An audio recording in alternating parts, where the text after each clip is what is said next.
Hi everyone, this is Nathan from Snap and welcome to another of our Snap XMP webinars. Today we're going to be focusing on the different question styles available to you within Snap XMP.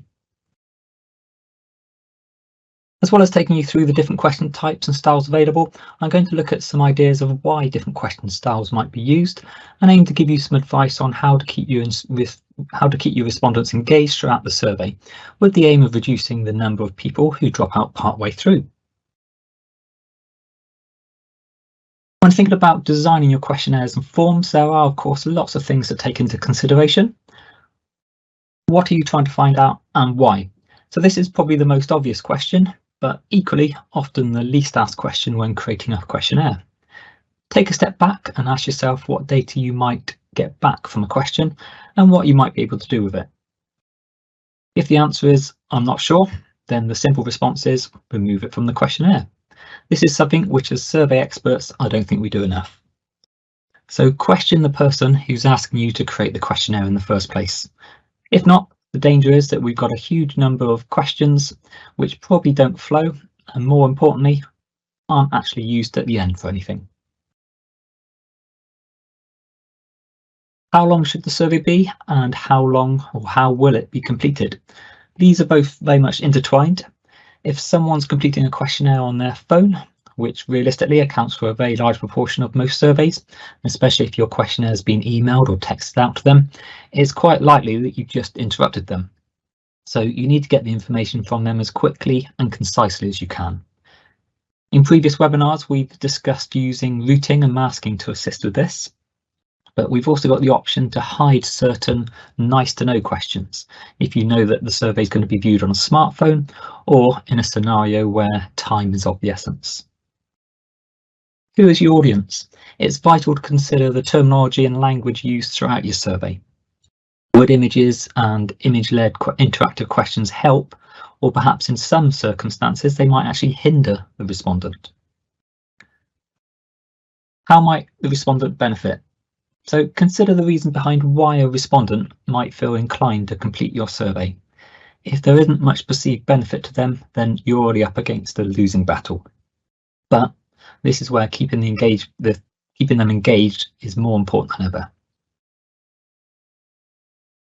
So let's head into the software and take a look at the different question styles that we have on offer.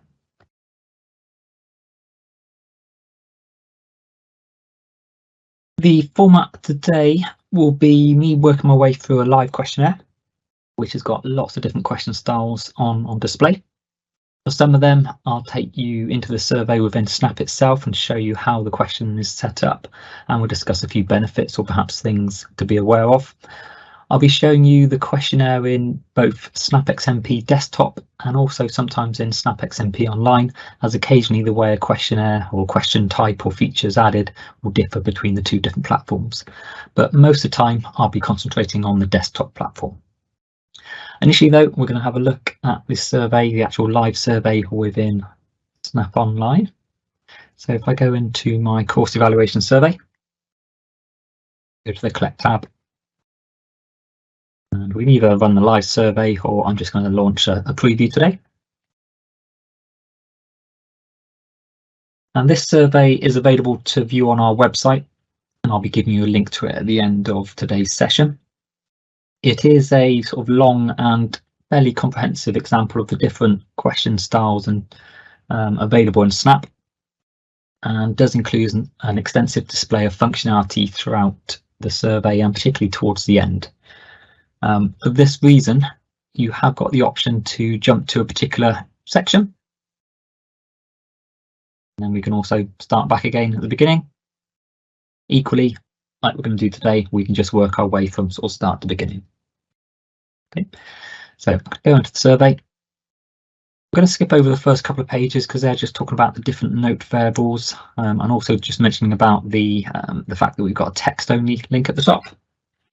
In fact, actually on that note, quite often when I am talking about some of our more sort of exciting question styles, including sort of the image-led question types, I get told that they wouldn't be suitable for for a particular organisation because they aren't accessible. And to a certain extent, that is correct. Not all question styles are going to be suitable for someone with visual disabilities, for example, because that particular question might heavily rely on that visual element. But that's why all our questionnaires and forms, or certainly the ones that are built using the templates that we supply, have this text-only version at the top. That will be the first thing that gets read out by a piece of narrating software that someone might be using, and that will take them basically to a version which is a lot more accessible. So I click on that one, you can see it strips out all the images, changes the layout, and this will be much more user-friendly to the different bits of software which someone might be using. If I give a bit of another example, go back to the beginning and perhaps jump to maybe the map control section. And this is where we can click on different hotspots. Again, if I click on the text-only version, you can see it effectively converts them back to standard tick box questions. So people have the option to jump between the two if they prefer. Likewise, if I go back to the beginning and perhaps look at one of the grid questions. So even a grid question for the narrating software is actually better displayed, or works better with the narrating software when they're using the text-only version.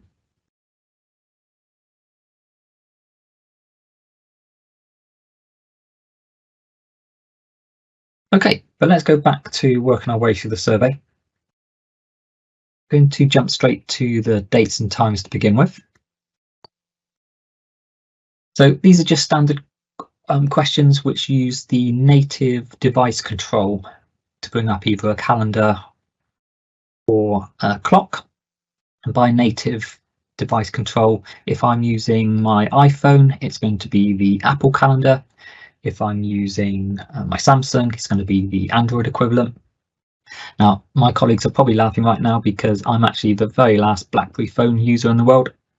But I can assure you that even on my BlackBerry, the native controls pop up and I get to see the calendar or the clock, which I'm used to seeing every time I set my alarm. And equally, today, this is the Edge calendar. If I'm obviously on Chrome, it'd be the Chrome calendar.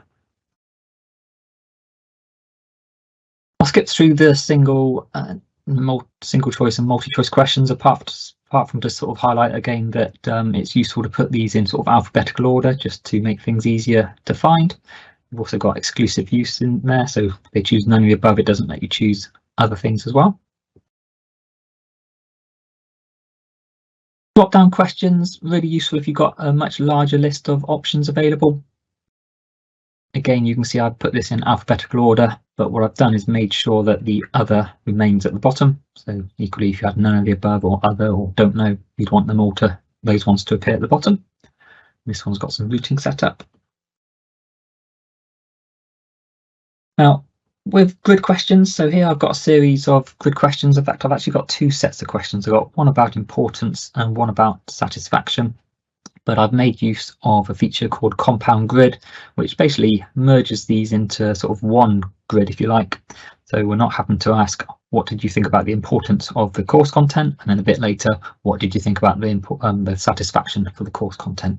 So it's sort of merged into sort of one larger question. And today I've just got two grids, but you could have as many grids as you want, and you could also combine it with an open grid.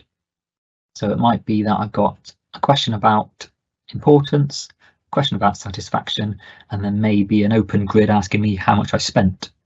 Or perhaps if I chose one of the negative options for satisfaction, maybe it pops up with some routing to say, please tell us a bit more about that. Now, if I pop into the software to show you how this one's set up, I'm going to go into desktop software first of all. I'll just head into my survey.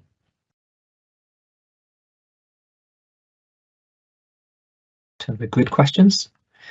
So they're set up as, so it's questions 7A to 7D, you can see at the bottom, and then question 8A to 8D. So they're just normal grid questions, but the second set of grid questions, so 8A onwards, if I go to columns, it's just simply set to compound. So by default, that's turned off. Simply ticking compound means it will merge them into a compounded grid. If I show you the equivalent in Snap Online, I go into the Build tab for Snap Online.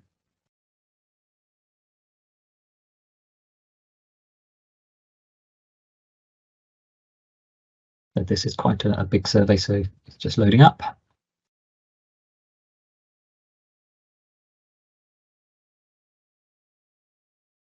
So slightly different in Snap Online. We've got again the two separate grid questions, but this time it's set. The second one is set. If I go into more, so I'm just going to sort of undo it if you like. So normally when you go into more, there'll be the option to compound it with the grid above.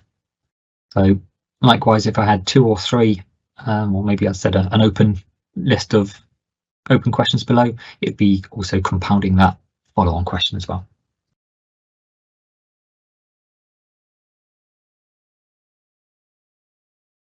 Got some semantic scales with opposing words at each end. Moving on to our open-ended questions, a couple of things going on here. First of all, I've got a character count at the bottom. So see, that's, if you're going to set a limit, then it's a good idea to actually tell people what that limit is. And if I move on to the following page, I've got a pattern going on. So it's making sure that I input a valid postcode, or potentially if you're in the US, a zip code. And if I head back into the software again, just to show you how that's set up. So first of all, my question itself, I've set under the variable properties, I've set a maximum data length of 2000 characters. And then if I go into show, I've turned on the footnote, so that's again normally turned off by default, but I've turned on the footnote, put some text in there, including this dynamic, how many characters you've got left. So if I just add that again, I'm just making use of the font and insert, and we've got lots of dynamic things that we can input, but today the response property, and it's the characters left.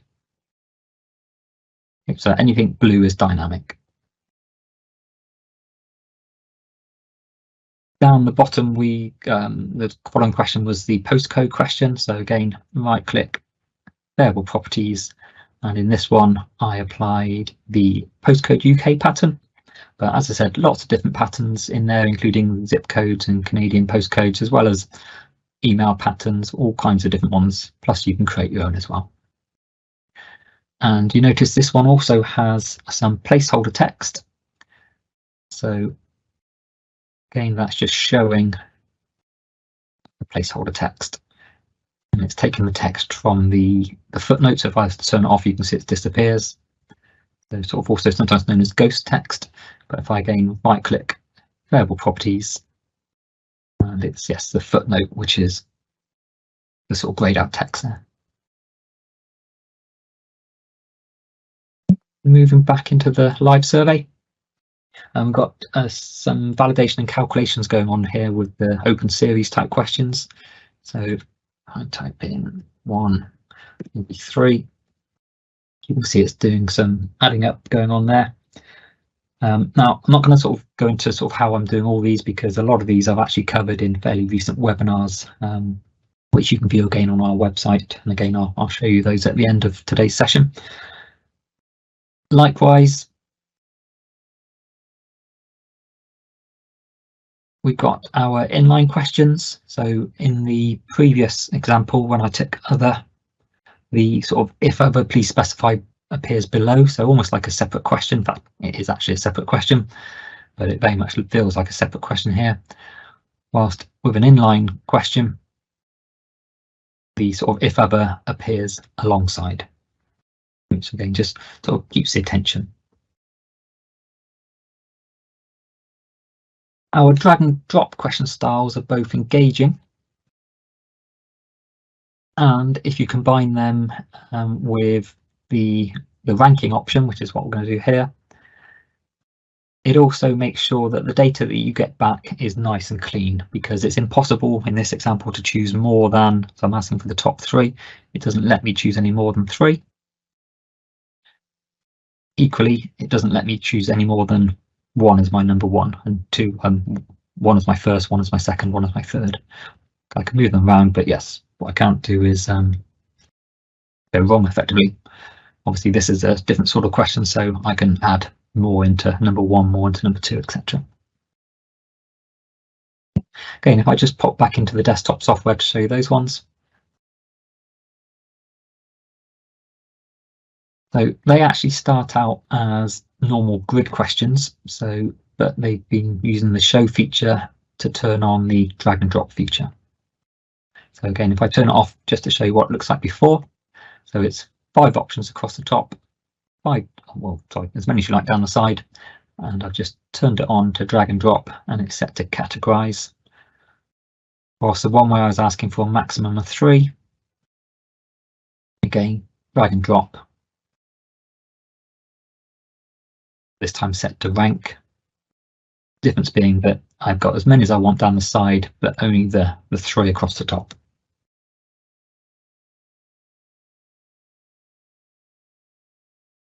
Alternatively, if you didn't want it to be quite so interactive with the dragging and dropping, then you could set it up as a more traditional grid and turn on, if we're going for variable properties, we've got the option to turn on rating check instead. And that will do exactly the same, just obviously not so interactive at the time. So again, to view that one when it's live, so here's my ratings check. So I might say that value for money is number 1, instructors number 2. If I then try and make the course content also number 2, you can see it doesn't let you.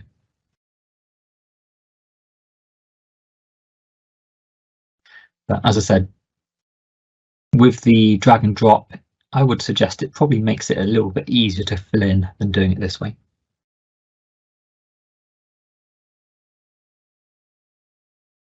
The next question on display is a really good one if you're dealing with sort of quite long sort of labels and statements. So I've got some statements here where we're asking people to agree or disagree.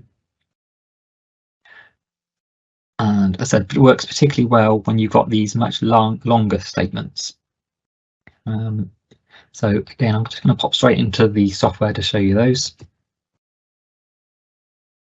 So it's actually a grid question by default. And it doesn't look too bad at the moment with these long labels, but obviously what we need to bear in mind is we don't always know how big someone's laptop, PC, tablet is or whatever. So if it's going to be quite small, it's potentially going to start getting all sort of squashed up. If it's a phone, actually it will default to drop down menus anyway, but still doesn't look great. It'll work a little bit better, but it doesn't look great, obviously. So that's where turning on, showing it as a carousel kind of makes it a lot better for the end user. And just going back to the live example, this can actually look really nice if I just reset that page a second. If rather than having text, sometimes you might be wanting to display a number of different images or logos. So if you imagine each of these is perhaps a logo, so could be just, have you heard of this company's logo? Yes or no. Have you heard of that one? Yes or no, etc., etc. So it can look quite quite engaging, quite interactive. Our attach it feature allows a respondent to upload a file. So it just simply has an upload button. So that could be a PDF, Excel file, image, whatever you like, really. So I just upload a PDF. If you're using our offline interviewer app, which is used when people are sort of out on the road doing sort of face-to-face interviewing, that's really useful if you don't know if you've got sort of a reliable Wi-Fi or 3G, 4G, 5G signal, then that's where the app comes in. But this sort of feature works a little bit differently on the app because it will actually activate the microphone on the device. So rather than you attempting to type in lots of comments as someone sort of shouting at you, you can activate the microphone and then do the inputting when you get back to the office. Likewise, it will activate the camera on the device or a signature, so it's a bit like a sort of squiggle pad. Again, heading back into the software, these were originally just open-ended questions, and we just turned on the power data and the data picker. So again, if I turn them off initially, just open-ended, but we can set it to be, as I said, attach a file, or if you're using the app, one of these other three as well. Now, if I just head back into the online software, so Snap Online, you will notice that on the left-hand side, we have actually got a question style called attach it, and there's also a question style called drag rank, drag categorize, and drag carousel. So if you are building your surveys directly in Snap XMP Online, some of these question types are potentially arguably a little bit quicker to design because you just type them straight up as a drag rank or carousel, as opposed to in the desktop software, you tend to create it as a grid or an open-ended, and then you're using the show option to specify how it's actually going to be displayed.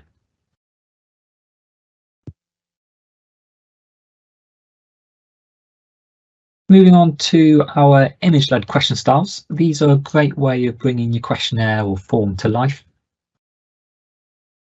There's a certain element of sort of gamification to this.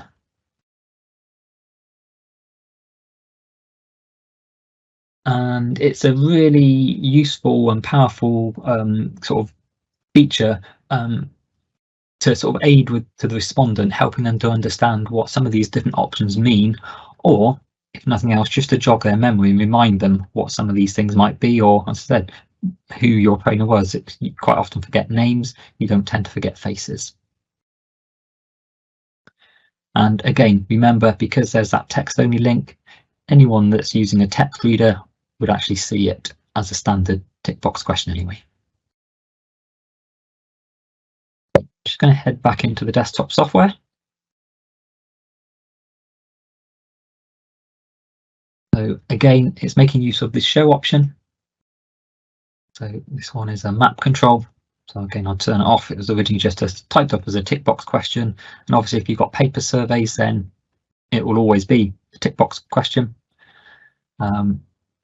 And then under map control, you would either make use of one of the ones that you either previously created or that we've provided, or you can just upload any image, and then you're using the shapes across the top to draw your hotspots.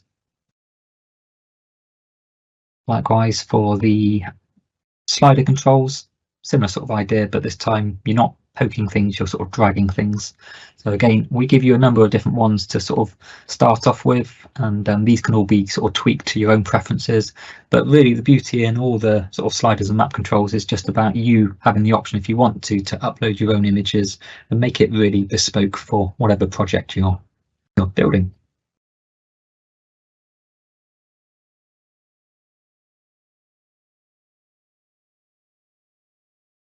Now, the rest of the survey is more about highlighting some of the additional features that can be added to your survey. I'm not going to go into kind of how these all set up. As I said, I've covered these fairly recently in webinars, but we will go through them and sort of highlight some of the sort of things to consider along the way. So starting off with masking, this is a really useful way of sort of filtering down your answers, and more importantly, guiding the respondent along the way. So I've chosen 3 options. Equally, if I choose none, they all disappear, but choosing 3 options, of those 3 options, which is my favorite, or which I enjoy the most. This one's also making use of something called auto answer. So if I only went on the Excel course, I don't really need to be telling you that Excel was the course that I enjoyed the most, because actually it was the only course I took, so clearly it must be. So auto answer removes questions which are no longer needed. So it's sort of hoping to avoid the sort of frustration of answering a question which you've already alluded to with your previous answers. Static masking is about hiding specific answers. So in my case today, I've hidden for the training room. Because I know that they would have been in the training room, I've hidden the option for not applicable or don't know or no opinion sort of thing. And another scenario might be, let's pretend that these were perhaps different food types, and this was the different sizes that you could buy in those food types. So it just allows you to remove options which aren't relevant for a specific item. whilst also at the same time maintaining this nice simple grid layout. To give you an example of how you might use this in maybe a different scenario, when I've got projects which are running over a number of years, if I just head back to maybe the previous question. So yeah, let's pretend this was a survey which is running over a good number of years, but obviously the courses that you run may over those years change a little bit. So perhaps I no longer have a publisher course. I want to tidy my survey up, make it easier to fill in. So it's tempting just to delete that option from the actual main survey, but that would actually delete all the previous data as well, which I probably want to keep. And equally, it might be nice perhaps in the future to turn it back on again. So what we can do is just simply mask it out. So it's sat in the background with all the data, but it's hidden from the actual published survey. And maybe another example, if you've got complex smart reporting projects set up with, again, references to these different positions. So we know that publisher, Word is option number 7 there. If I was to actually delete publisher, I might have things in the background pointing to number 7, but number 7 would then be none of the above. So it's a way of just keeping your sort of projects consistent in the background. Similar sort of note if you've got some complex routing set up, again pointing off the different positions, and that's where masking out a particular answer is really useful.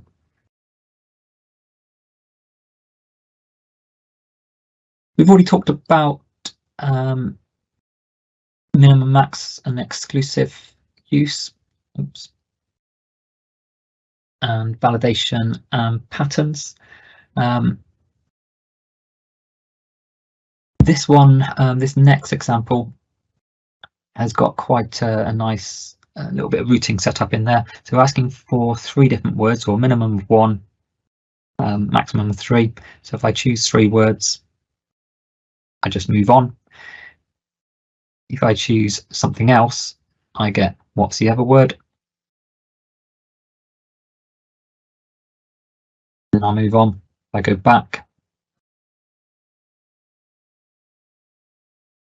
get rid of one of those, I then get 2 words. So basically, depending on how many answers I've got ticked above, depends on how many extra words I get below.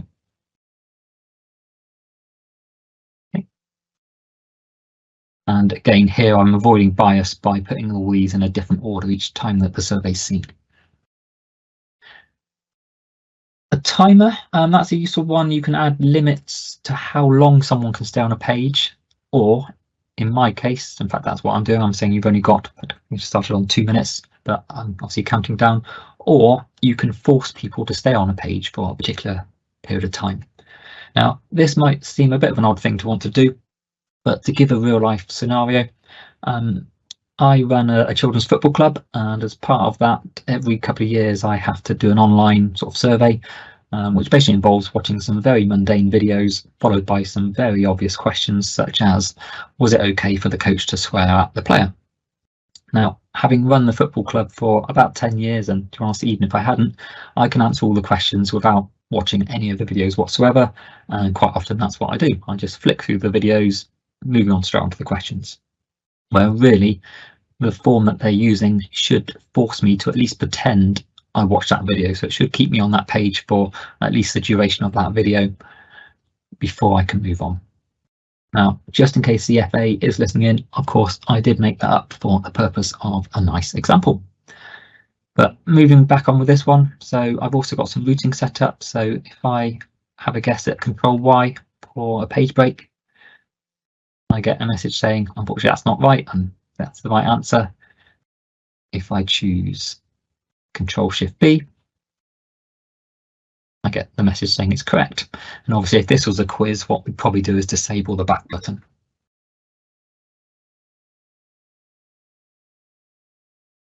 Text substitution is a good way of making your surveys more personal and relevant to the respondent.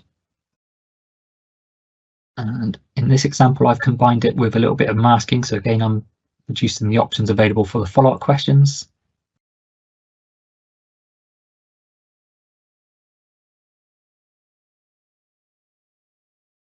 So you can see the text from my previous question is ending up in the sort of follow-on question. And again, I'm using some text substitution just to remind people what it is that they're commenting about. If you've got a respondent database in the background, then you can really personalize the experience, because we could be seeding in perhaps products that a customer's bought, or maybe departments they work in, maybe the date of a previous appointment. Anything you got on that spreadsheet you can incorporate into the survey. Derived variables, these are a great tool which tend to mainly get used during the analysis, to be honest, often sort of taking maybe a more complex tick box question, so maybe an age question with lots of different categories, and you want to refine it down just to an under 40 or over 40 age group category. But they can also be used to perform calculations, and those calculations can then determine whether you get follow-up questions or statements. And again, combine that with the text substitution, we can sort of build those calculations into future statements. So again, if I put some figures in here, so you can see at the moment there's just 2 people in my party, so I've got some text coming up, 2 people, 10%. I type in 5 there, you can see I've now got 7, and it's doing some calculation to work out that if there's going to be 7, you get a 30% discount. I've got some bigger numbers in, you can see it's slowly jumping up and up. Okay, just a couple more to go. Earlier I gave an example of initial value doing some sort of calculations, but we're taking it a step further here, because based on those calculations it's actually going to pre-answer a follow-on question. So at the moment, how many courses have I attended over the last sort of 2 years? At the moment, none. So clearly I've not met my CPD requirements, my continuous professional development training requirements. If I say that I've done 1, I still haven't met it. If I did 5 last year though, I have met it.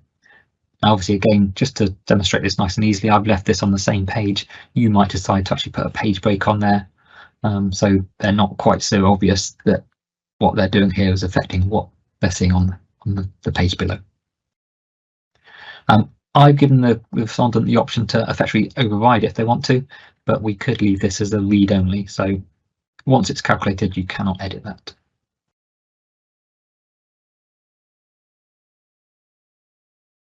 An alert is an automated email sent to a specified address when the survey is submitted. So it can be sent to multiple people, including any addresses given by the respondent themselves. So again, if I just put some data in here, so it's calculated that because I've got a party size of 6, I might be able to claim a 20% discount. So do I want to receive some information? If I do, I type in my email address, and the moment I press submit, an email will get sent back to whatever email address is input there. It may well also send an email back to perhaps you, as in the survey designer, and perhaps maybe a colleague as well. So it's a really good way for your sort of ongoing live projects of automating the project, making sure that data is getting fired off to the relevant people without you having to sort of trawl through the data at the end of the project. Media. Adding media into your questionnaire can be a great way of getting a lot of information across without the need to do sort of lots of reading of essays. It can also be a really, really important tool when you're working with younger children, perhaps people with learning difficulties, or anyone that perhaps is filling in the survey which maybe isn't using their own sort of mother tongue. So we can put videos in there, we can put sound clips in there. So again, just a really useful way of breaking up a sort of mundane survey. And then finally, this survey is set to send the respondent off to different locations based on how they've responded. So today I've sort of made it really simple and just tick a box and you're going to be sent to that page. It may well be based on the sort of response of 4 or 5 previous questions, depends on where it's going to send them to. So initially I'm going to send you off to the support hub today. So when I press submit, I'll redirect them off to the support hub. And just whilst I am on this page, it's just a useful chance for me to show you that all of our previous webinars, they're all available on here to watch. Plus some sort of shorter videos as well. And we've got some more specific tabs at the top, which take you into sort of other videos and how-to tutorials based on the sort of different platforms that we have. But I'll close that one down today. And again, I'm going to head back into the desktop software. So it was all based on that very last question, which was question number 45. I go into variable properties. Down the bottom, I've got a question. It's actually a derived variable called target. I double click on that one. So you can see the target variable is talking to question number 45, a question we just looked at a second ago. If they choose option number 1, they're going to go to that web address. If they choose option number 2, they're going to go to that address, etc., etc. So the name of that variable was called target. I then go back to the design window, into my questionnaire properties, and under submit, you can see I've got the name of that variable. Just notice that it's the extra curly brackets, not the square ones, not the normal ones, but the extra curly ones that we're looking for.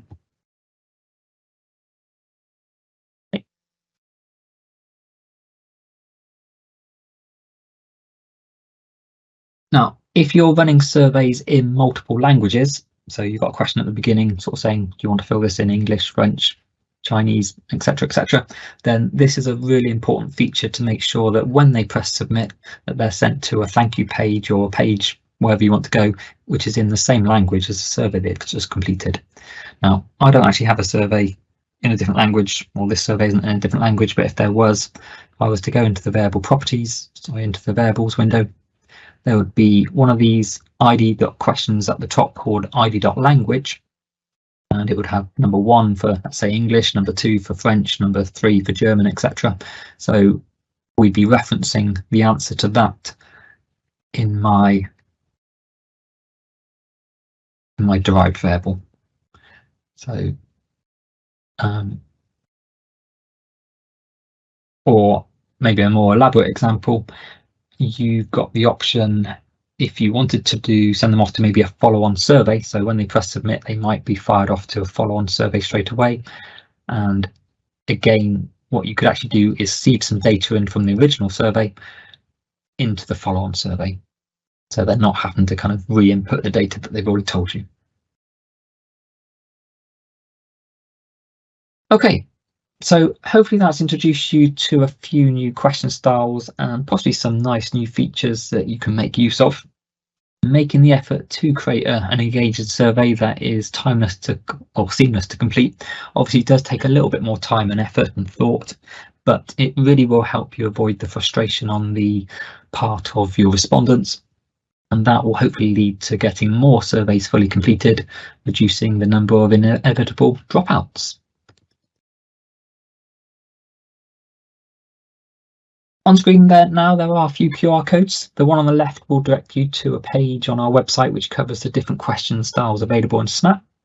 And at the bottom of that page, there's a link to the survey which I've been sort of demoing today. The middle QR code will take you to one of our previous webinars on adding the dynamic content that I was showing you just towards the end. And then if you've got a spare 2 minutes, it'd be great if you could take a few moments just to fill in a quick survey about our webinar today. And that's the QR code on the right. Thank you for joining us, and we'll see you again soon.